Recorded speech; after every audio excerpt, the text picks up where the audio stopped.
Cari tahu dengan buka buku.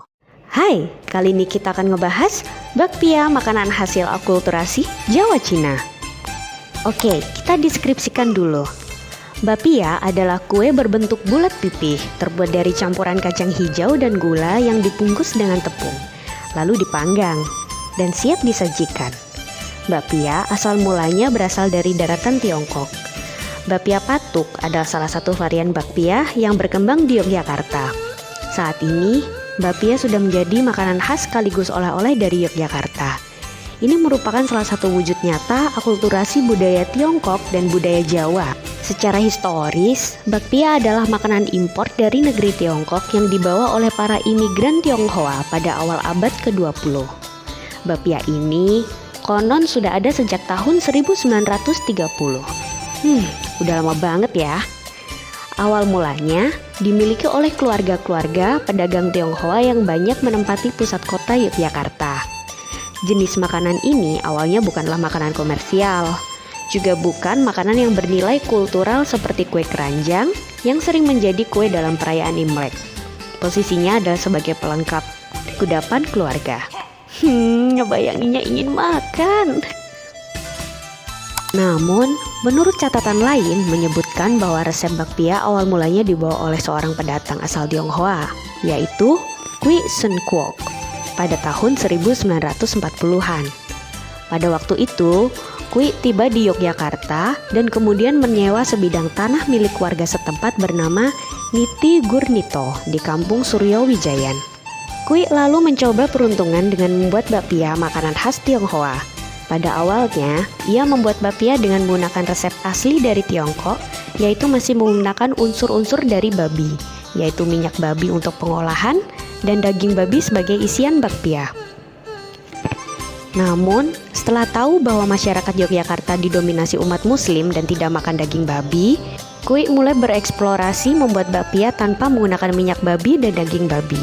Ia menggantinya dengan kacang hijau. Untuk memanggang bakpia buatannya, Kui selalu membeli arang dari temannya Lim Boxing, sesama perantauan dari Tionghoa. Ternyata cita rasa kue bakpia buatan Kui yang sudah tidak menggunakan unsur babi cocok di lidah masyarakat Yogyakarta. Makanan pendatang yang telah dimodifikasi ini mulai digemari banyak orang. Lambat laun, Kui yang semula masih menyewa tanah milik Niti Gurnito akhirnya pindah ke sebelah barat kampung Suryo Wijayan.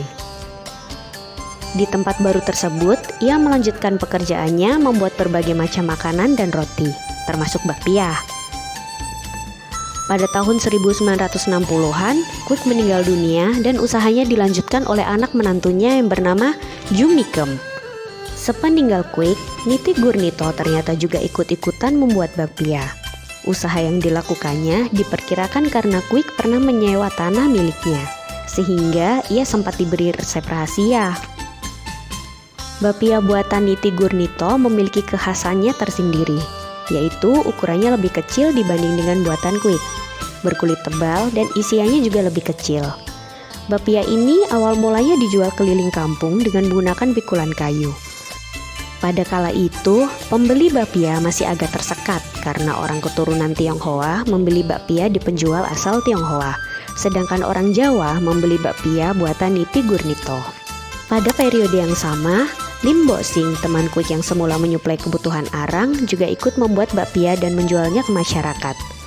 Tahun 1948, Lim membuat resep bakpia yang baru.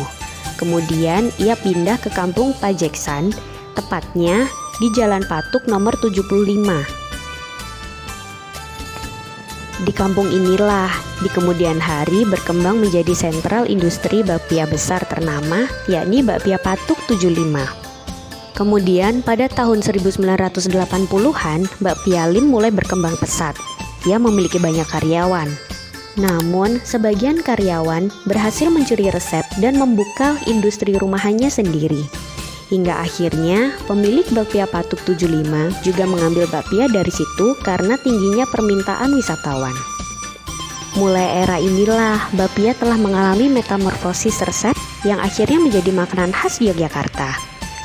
Kira-kira kamu udah pernah nyobain makan bakpia belum? Komen di bawah.